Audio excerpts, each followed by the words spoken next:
Are you ready to create riches in your work and life? It's time for Shedding the Bitch Radio and TV, where you can discuss, debate, and get advice on how to discover and shed the bitches of fear, insecurity, self-doubt, and negativity, so you can realize your dreams and life purpose, and create and accelerate the riches in life you deserve. So let's welcome your ball of fire host, Bernadette Bose.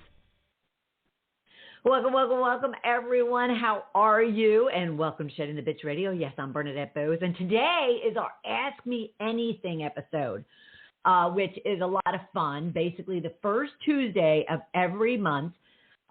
Throughout the month, I'm collecting your questions and your stories and maybe some challenges that you're having, maybe opportunities that you just need some insight and guidance on. And I bring them right here into our Shedding the Bitch Radios and TV Ask Me Anything episode. So we have a number of questions that we're going to go over today. I'll give you a highlight of them. And at any time, I'm actually live. I'm live on Blog Talk Radio. I'm live in our Shedding the Bitch Facebook page. I'm live out on our Shedding the Bitch TV YouTube channel and even LinkedIn.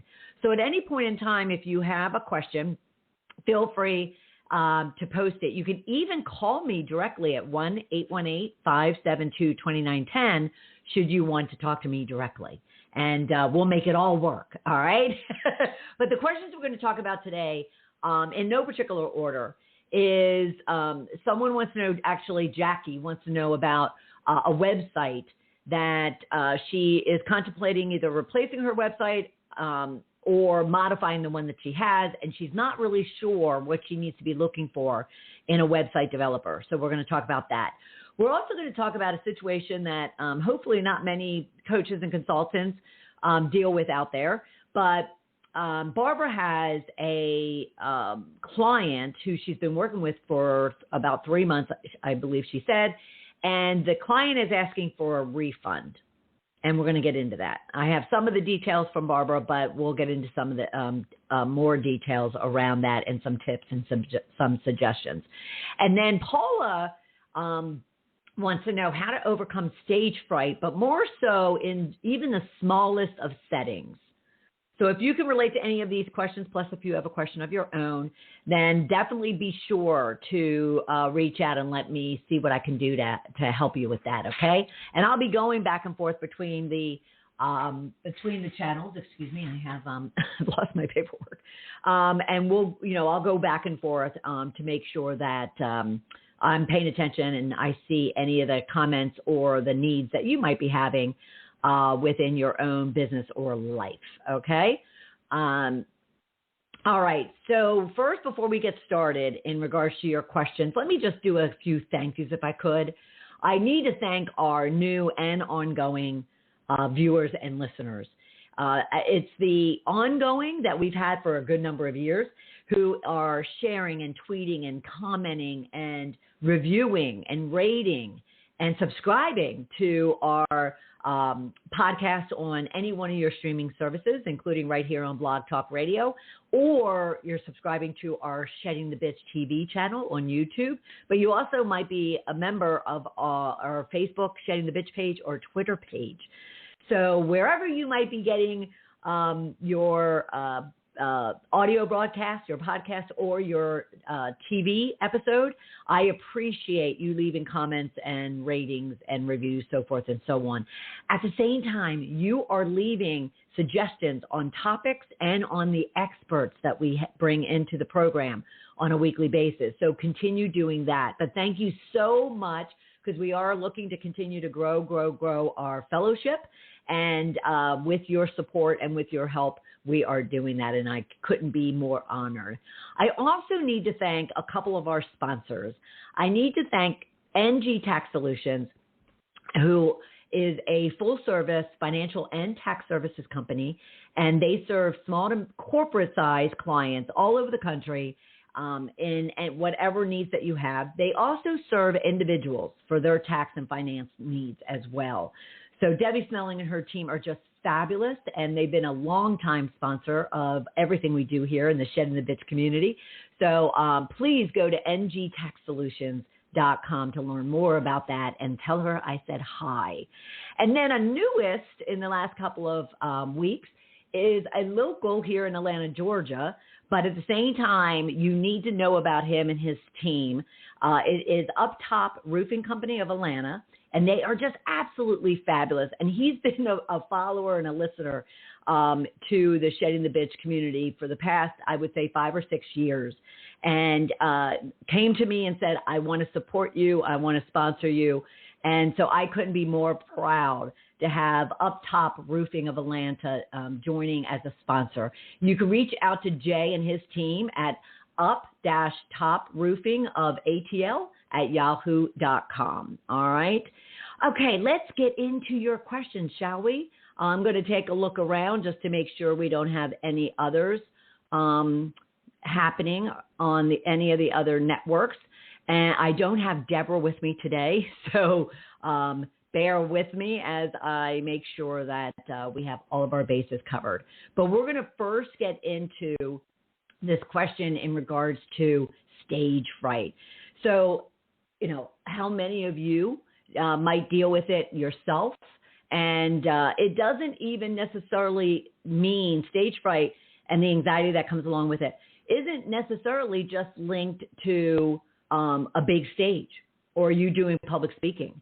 It could be when you're out in a social gathering. It could be when you're job interviewing. It could be when you're in the middle of maybe a conference and they open up the room to questions and you're, needing to raise your hand. Stage fright can come in many, many forms, big or small. And at the same time, that anxiety, both physically and emotionally, can be very debilitating. At the same time, there's some that just kind of get very jittery and very anxious. I know for myself, and then I'll get into answering Paula's question, but I know for myself, I used to suffer from this significantly. And, people would always look at me thinking, oh, well, she's so outgoing and gregarious, and she always appears very confident. And yet, I would say even up until about 8 years ago, I was doing public speaking. I was doing, presentations in front of rooms. I was in conferences raising my hand. At the same time, that total dry throat, breaking out in a rash, being jittery, being all in my head, going blank at times. I certainly have experienced it all. So I definitely related to what Paula was asking about. And I'm sure many of you might actually, deal with it yourself.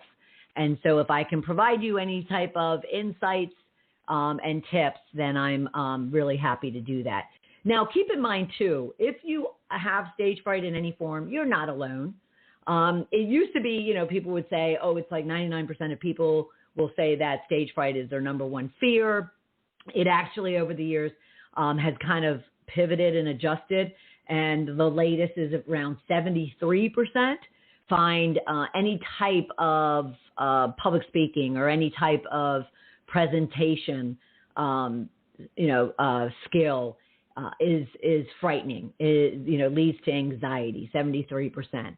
So that's a good chunk of those individuals, and probably has a lot to do with what's happened over the last couple of years, because so many of us, a good majority of us, have had to pivot from, being kind of in our offices, doing our own thing, to going online. And this is a form of presentation, speaking, definitely an area where people gain a lot of fear and anxiety and stress when it comes to getting on video, when it comes to putting a microphone in front of them.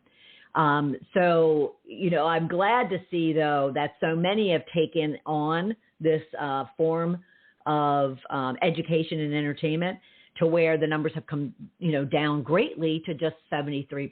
But that's still high. And so we definitely want to work on it. I want you to kind of keep in mind a few things, Paula, and anyone else that deals with stage fright. And again, it could come in the form of just small anxiety. And oftentimes people will tell you that, those butterflies in your stomach right before, you're going to go and get on a stage or have a microphone in your face or have a camera in your face. Those are actually more energy and more positive than they are, negative and stress and anxiety. I don't know about you. But I used to get the butterflies in my stomach all the time. And trust me when I say they weren't good butterflies. They were nauseous and, anxious butterflies. I'll even remember Barbara Streisand. And if there's one person on this earth that I just absolutely adore and I could get, starstruck from, it's Barbara Streisand. And I'll never forget when she was interviewed a good number of years ago now, but she would talk about just how debilitating it was, the thought of her going out on stage and performing on stage. And I just found that absolutely stunning. And then at the same time, people were sharing with me over the last 25, 30 years that, anything with a microphone in my hand, that would be very natural for me. That would be very easy. That would be very comfortable. And I was like, yeah, no. So anyway, so here are some things that I want you to be thinking about and considering. Is one, just know that, and keep in mind that 72%. Just know that if you are on a stage or you are on camera or you are on a radio show with a microphone in your face, a vast majority of people would never consider doing it.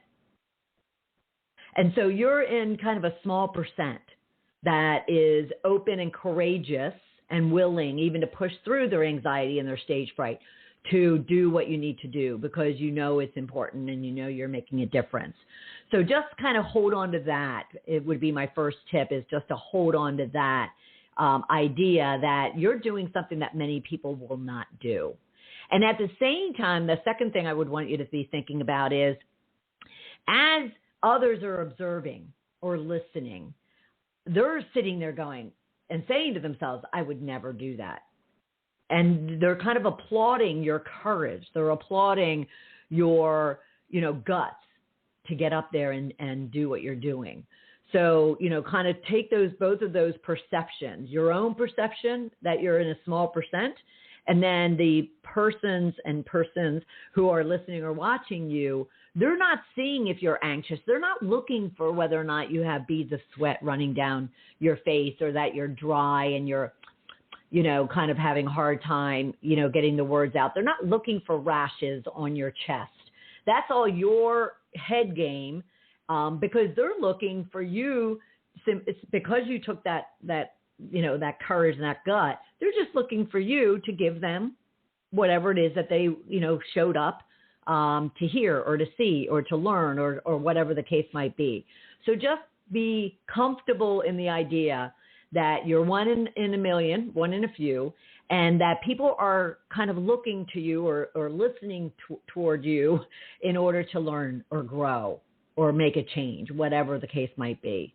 All right. So those are just a couple of more, conceptual, perceptional type of tips that you can kind of hang on so you can believe in yourself enough to where then you're not uncomfortable with it. All right. And that brings me to my 5 Ps. And I use this across the board for an overall general communications. It could be, I even use it when I talk to clients about selling. But the 5 Ps is very applicable in many ways. And the 5 Ps are plan, prepare, present. I'm sorry, I'm missing something. Plan, prepare, practice. I missed practice. Plan, prepare, practice, present, and process. And the practice piece of all of that is really critical. So the plan, obviously, plan. And that'll make you feel more comfortable and confident. Prepare, meaning now that you've gotten maybe a plan laid out, now you want to prepare what it is that you're going to be presenting or speaking about or educating or interviewing, whatever the case might be. And you're now getting, kind of more comfortable and more knowledgeable about the actual content that you would be talking about. And then you want to practice. And this is where I want to emphasize. Practice, practice, practice, and practice.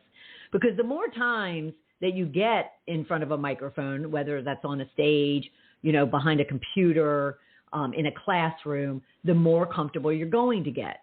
Because guess what? You are going to probably fumble. You're going to probably, get stressed out and anxious. You're going to maybe forget things. You're going to maybe, kind of flop in some cases. But each one of those experiences shouldn't pull you down. They should lift you up. So you get to the point where you're more and more and more comfortable. And I'll remember specifically when I was presenting to a relatively large group, a relatively large group of people. It was at a business networking event, and it was for a particular global organization that had a chapter here in Atlanta. And there I was, and at first kind of, that normal, butterflies in the stomach, little hives on my chest, though maybe no one else noticed, the dry throat. And as I'm presenting and as I'm up in front of all of these people and somewhat in my head, all of a sudden, everything just disappeared. I call it shedding in a lot of cases, but all of a sudden everything disappeared. And I realized afterwards when I really thought about, okay, what changed to the point where I never feared and I never got anxious again. I never got in my head again. But what was it? And it ties back to practicing. It tied back to the fact that I had done that particular presentation so often, so many times in various formats, in various ways, in various size of audiences, that I knew it kind of became part of me, and therefore I was able to relax and lean into it as opposed to kind of be in my head about it. And so practice, Paula, as much as you can when it comes to overcoming your stage fright. All right. And then I want to break down practice into two parts. Practice on your own. And I'll never forget, I used to take a improv class and a acting class and then a comedy class. And they all had a same tip. And that was, if you're working to memorize, now improv, you don't, but if you're working to memorize or get comfortable with content, then, move at the same time. So walk at the same time you're trying to memorize something. Walk at the same time you're trying to kind of formulate, your messaging. And so I would go down to Piedmont Park. I'm here in Atlanta, Georgia. I'd go down to Piedmont Park and I would, have my outline. And in one case, it was a script. And I would just walk in circles while I'm memorizing my lines. And, maybe some people in the park thought I was a lunatic, but at the same time, it really does help you to not only memorize it, but actually kind of embed it into your being. So definitely practice. Now, being that I touched on acting classes and whatnot, the last tip, Paula, would be, look into other types of edutainment, I'll call it, education, entertainment. So like I mentioned, I took a comedy class.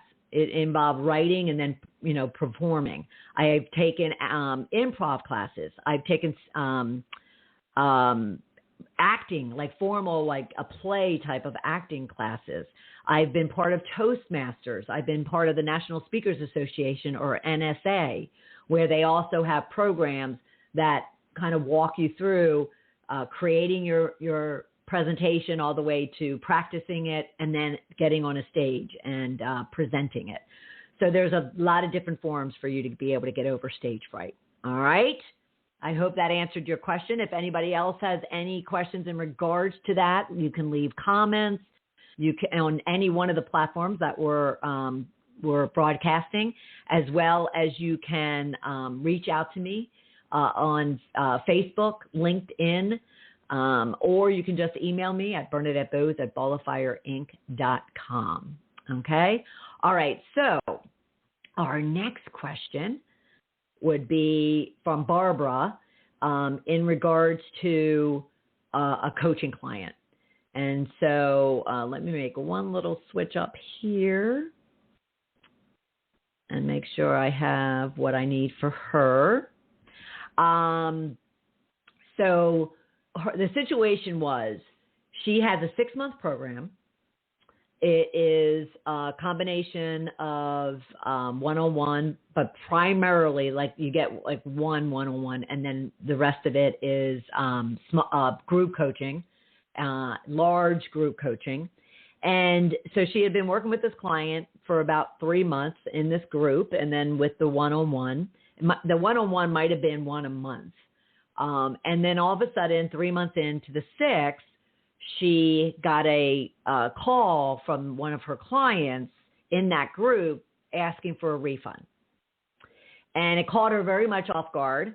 And so she didn't feel that she handled the initial conversation very well, and basically did whatever she can to get off the phone, and then reached out to me. And so asking kind of, what do I do in that type of situation? Well, the first thing for any coaches, consultants, service providers, anyone that would have these type of arrangements, longer term arrangements with a customer or client, you need to get anything and everything down in writing into an agreement, a contract, whatever you want to call it, and make sure that it's, not only airtight as far as it lays out everything about the conditions and the terms and the duration and what's expected and can they expect, but what do you expect from them? Just making sure that all that detail is laid out. Because if Barbara had it laid out, then she would have had something to refer to answer the question that her client was asking her.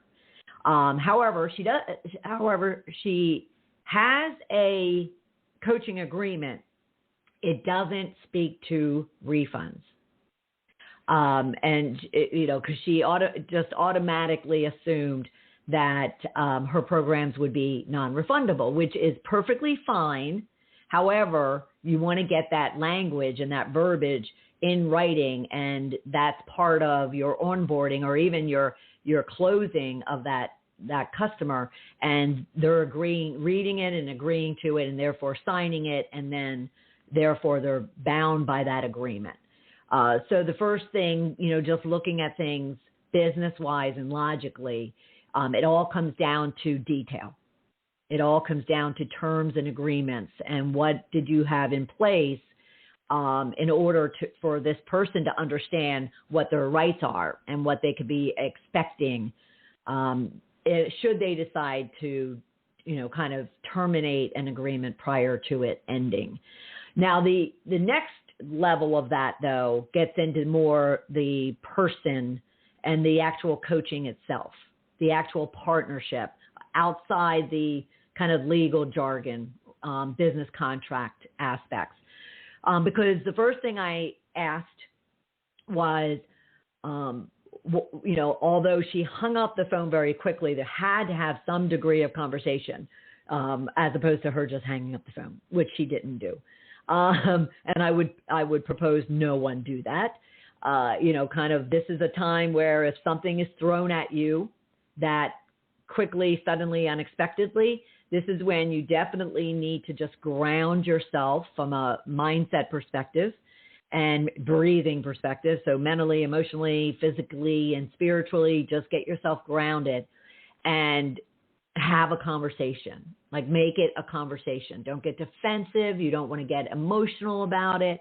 You want to just, especially if you are a coach, you just want to start peppering this individual with questions. So give me an idea. What's going on? What's happening? Has something changed over the last, couple of weeks, months, even maybe days? Has something all of a sudden changed? The first things that I asked Barbara was, on a regular basis, it might not be weekly or whatever the frequency of when she would meet with this individual, whether it's one-on-one or group, but more so, frequently, do you touch base on whether or not, she's gaining value, she's getting benefit, she's comfortable, she's getting what she needs, expectations of the program are being met? Are there those frequent questions to ensure that you have a pulse on exactly what is your customer's experience with you during your program, or an event, or a more, consulting contract perspective? You definitely always want to be monitoring the customer's, results, the customer satisfaction of what it is you're delivering on. You don't want to be surprised at the end, or in this case, the middle, to where all of a sudden, someone's raising up concerns or issues or missed expectation. And so that, those were a number of questions that I asked Barbara to consider and to kind of then go back to this individual to learn more. So she also wants to really understand what is going on with this individual, because, there might be something in there that is new or sudden or hasn't been addressed that can be. So it doesn't have to be an end all that, she wants a refund. That means it's over. It could be the fact that it's a call for help and it's a call for attention on whatever it is that she's dealing with. So you definitely want to, get into what is driving this decision, what is driving this sudden, disruption or, pulling out of a program that you invested in. Is there things that we should just adjust and adapt and pivot? Is this calling out a different business issue or personal issue that we should be addressing, and maybe, kind of making an exception to however you might have your program structured so I can support you? Is it that all of a sudden maybe she came into a significant major financial situation and she just can't afford to continue? But Barbara had not gotten into depth of questions to kind of really understand the situation. And so fortunately, she did reach out and we were able to talk about it so she can go back to this individual and effectively talk through it. The one thing that I really want to point out, and I made sure Barbara looked at herself before she even spoke to the client, was, were the expectations of whatever it is that you laid out, were they being delivered? Were they being met? Were you keeping the promise or the commitment that you made around what it is this program or service is supposed to be delivering, or this product is supposed to be delivering? Because there would be, a significant reason why someone 3 months in of 6 months would all of a sudden, kind of put the brakes on everything. And so any one of you out there, coach, consultant, service provider, would definitely want to be looking at kind of internally yourself, individually, your program, products, and services, and then, kind of the business agreements and contracts and terms, and then the client. And in the client, you need to then ask a lot of questions to really understand what the current situation is. Now, if Barbara had very clear terms and agreements within her contracts, then that would have immediately said, well, Barbara, you signed this agreement that says there's no refunds, or that there is a refund, but it's, significantly reduced, however you might handle someone possibly asking for a refund. Then I kind of summed it up with asking her this. Before I get there, I then also said, okay, so are there considerations that, both of you can make in order to effectively come to a decision as to where you're going to go next with your relationship, with your partnership, with the program? So what I meant by that is, if this individual, just has to get out, you might say, well, I would be open, if you would, to providing a testimonial, even a video testimonial, or, some type of review or some type of content that I could be using to, promote this program and to, advance this program going forward in exchange to giving you a refund, even if you had, your contracts even say refunds are not accepted. So there's things that you can, really make sure that you can work with and consider with your client, just so you kind of can maintain that relationship, maintain that partnership. Because again, you really might never figure out what's actually happening. And it could be that, they return 6 months later, a year later, and then you'll even know better and more about what it is you need to put in your agreements for that individual, doesn't mean you have to cut them off permanently. And then again, I then had her consider, how important is it that you don't have a disgruntled client should you say there's no refunds, and you just kind of lay it out like that. Now, I'm not talking about something that, would cost, minimal amount of money. And, it would not have a big impact on you, but it could on them. I'm talking about these bigger investments that individuals make in coaches, in consultants, in service providers. But how important is it for you to kind of maintain that relationship with this individual?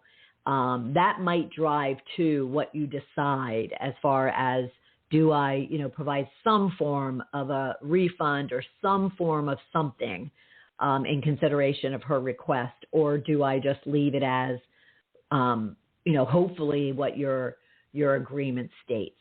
Now, the other thing for all of you online course providers and pretty much like DIY type of programs and offerings, where it's all your IP is put out there, maybe trickled out on a weekly basis, monthly basis, over a period of months.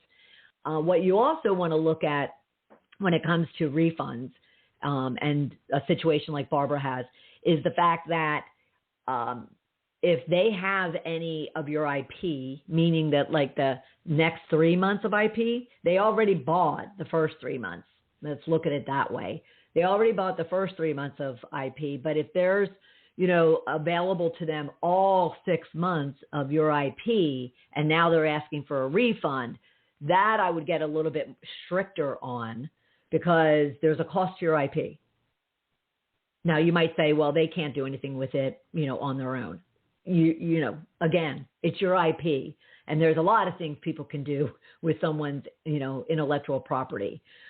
So I would, kind of lean on that. If you did open up to where someone can access all the programs, intellectual property and assets throughout their program that they purchased, that would be a whole different decision you might make as far as a refund or not. Because there's many programs out there that if she's only paid for 3 of 6, well then, the 3 months is done and paid for, and she hasn't accessed anything and nothing's been available to her for the following last 3 months. Okay, makes sense? And again, you can always reach out to me at BernadetteBose@BallofFireInc.com if you have further questions in regards to that. Okay, let me just take a glance around. All right, so then our last question was about that we have so far, but again, you can always, call into me at 1-818-572-2910 while I am live. And or if you go out onto Facebook or into, on Facebook, you're going to see the StreamYard live broadcast. You can comment there. Out on our YouTube channel, Shedding the Bitch TV on YouTube. Or again, go right into blogtalkradio.com. If you're listening to it and you can scroll down, there's a chat function right there, and I can see your questions. Or you can call 1-818-572-2910. Shedding the Bitch Radio and TV is brought to you by Ball of Fire Coaching. That serves female coaches, consultants, and service providers who are struggling to break through the money and time ceiling and get clients in the door and money in the bank, and so they can create riches in their work and their life. So you can always check us out at balloffirecoaching.com. All right, let me just grab a drink. And our last question is around website development. Excuse me. So Jackie reached out and she asked about the fact that she didn't say if she was revamping or wanting a whole new website. She just asked, what do I look for when it comes to a website developer? And so the first question that you're going to want to look at is whether or not you're doing a new website or you're going to revamp your website. And why I say that is because not all website developers are the same. And I would certainly, if I was revamping, I would certainly want to make sure that someone is astute enough and creative enough to leverage what already exists and yet bring it up to date, not just technically, not just feature function, not just, the version of the website, but the look and the feel and the navigation and the imaging and the fonts and the branding, all of those things. Versus someone who's doing it from scratch is also a whole different set of questions that you're going to want to look at when you are interviewing and qualifying website developers. They're not all the same, and you definitely will get what you pay for. So I'm not saying that you have to spend outrageous amounts of money. At the same time, this is not an area necessarily that you want to nickel and dime. Okay? And keep in mind, coaches, consultants, and service providers, you're entrepreneurs, you're CEOs of a business, and at times you need to invest. You need to circulate that monies that you're earning, that you're gaining, that you're saving, and you need to make investments in your business. And on your website, you absolutely need to look at it as an investment and make sure that you are doing the due diligence to identify the right person to work with.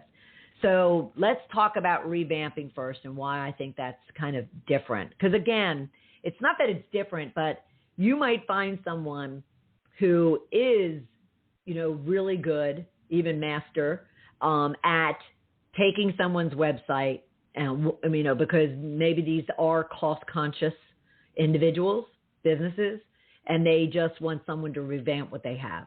And again, that takes kind of creativity, that takes willingness to do it, because many don't want to touch other people's websites. I had that issue a good number of years ago.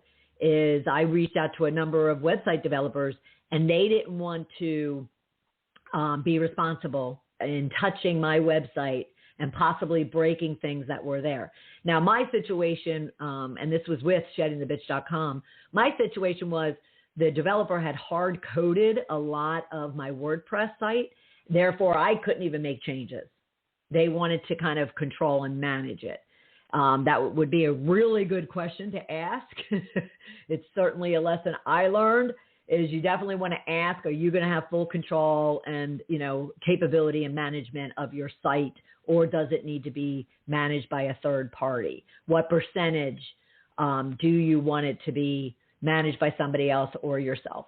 And I will acknowledge that at the time, I was delegating everything. I was like, I do not want to manage it. I do not want to be the one creating it. And yet I didn't say, so hard code everything. And that's where communication is vital with service providers such as website developers. They're very good at what they do. Sometimes they're so good that, they take it upon themselves to do things thinking it's in the best interest of their customer. They're not doing it maliciously. At the same time, it may not meet your needs. So you want to be sitting down and drafting a whole slew of questions that you're going to discuss with anybody, and you're always going to want to get multiple proposals. But going back to revamping, so you want someone who can work with your structure that you have while making recommendations of what might be the latest features and functions and navigations and flows to a website that you might want to consider for your revamped one. And then, you want to ask, simple questions, although they may not be simple to most, in regards to what are you required to provide versus what are they automatically able to go and do. So there's new plugins, there's new widgets. I'm not a website guru in any way, shape, or form. I've just had enough experience on my own over the last 12 years. So you really just want to understand, okay, from a revamping perspective, What is it I need to provide you? What are you going to be able to do on your own? You all, either revamped or new, you want to kind of design and lay out what it is you need from your website. You might not be the, one kind of designing exactly where they're going to go and exactly how they're going to be presented. But at the same time, you need to say, okay, I need a contact form. I need a blog. I need a place for my podcast. Now, with podcasts and videos and those type of things, then there's conversations that you need to make sure that your website developer prospect is asking around, okay, so how many of your podcast episodes do you want to bring over? How many videos are you going to want to bring over or have? Because all of that, the storage is a huge, huge element today versus 3 years ago, 5 years ago, 10 years ago.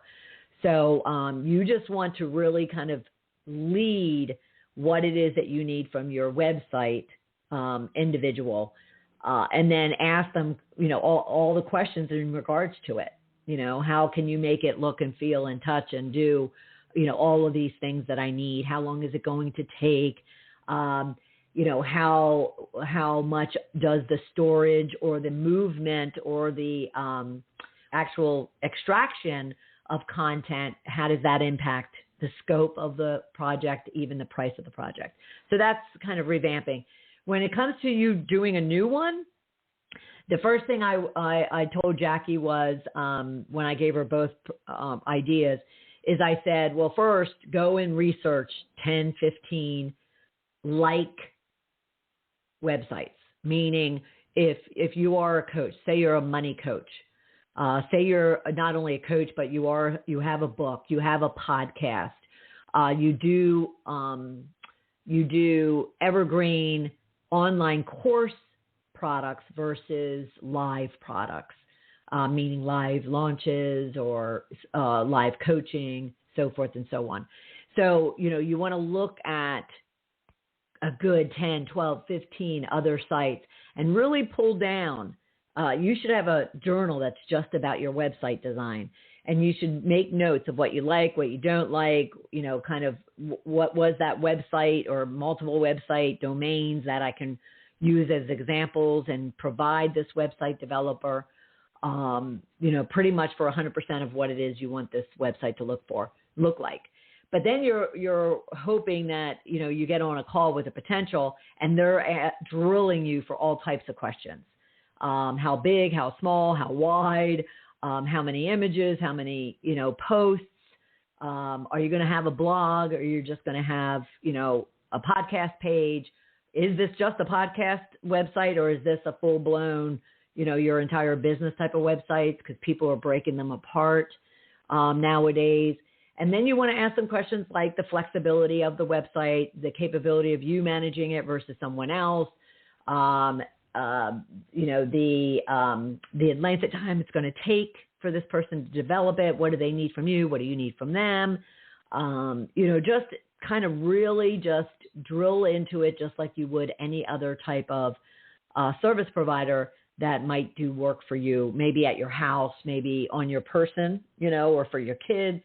Just really dig in, and definitely get multiple quotes, get multiple proposals, get multiple understandings of how these people communicate.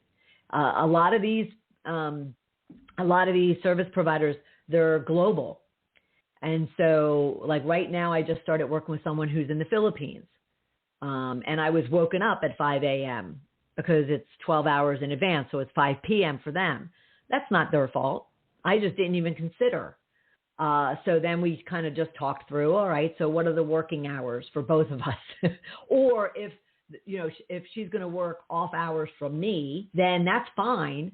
Just make sure that the communication lines are open, and then decide kind of, how are you going to communicate? Is it going to be email? Is it going to be Vox? Is it going to be Loom? Is it going to be Messenger, text? So you definitely want to also get into where are they located, what are their hours, how many hours a week are they going to be working on you, on your project, How do they best communicate? How best do they track issues? So we can, also track resolutions to those issues. You want to get into all of it, okay? But you first need to really consider what is it you want and need from your website.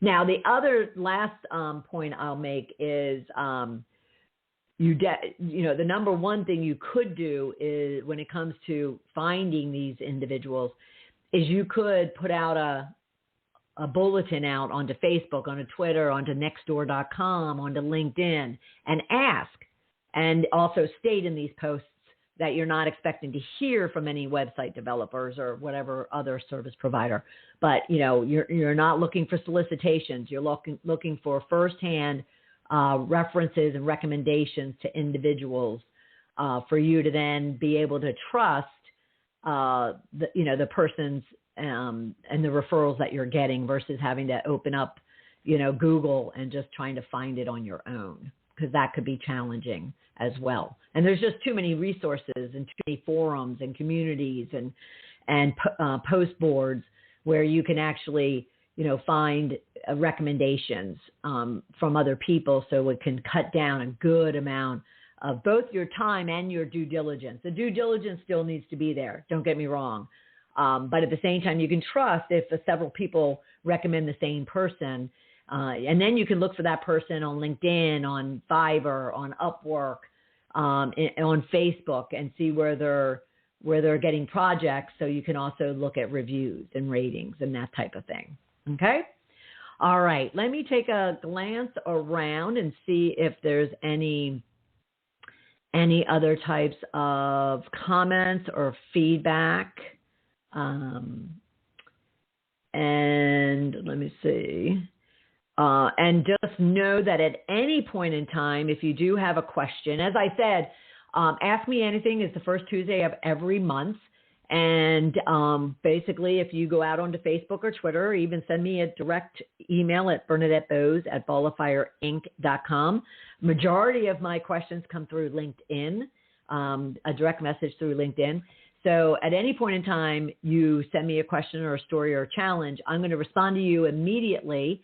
But then I'll just pull all of them together and bring them right here onto the first Tuesday of every month. And that's basically where we get our questions. So don't worry that if you're watching this in replay or listening to it on replay, that you lost the opportunity to get some help. Nope. You can still post your question or send me your question or challenge. Okay. All right. I think we're good. And let's see. Yeah, we're good. So for everybody here in the Shedding the Bitch community, brought to you by Ball of Fire Coaching, feel free to go out and learn more about what we do within not only Shedding the Bitch, but our Shift to Riches and Powerhouse Mavericks communities. Go to balloffirecoaching.com to do that. And I'll see you next Tuesday at noon Eastern time for another episode of Shedding the Bitch Radio. Take care, everybody. Bye.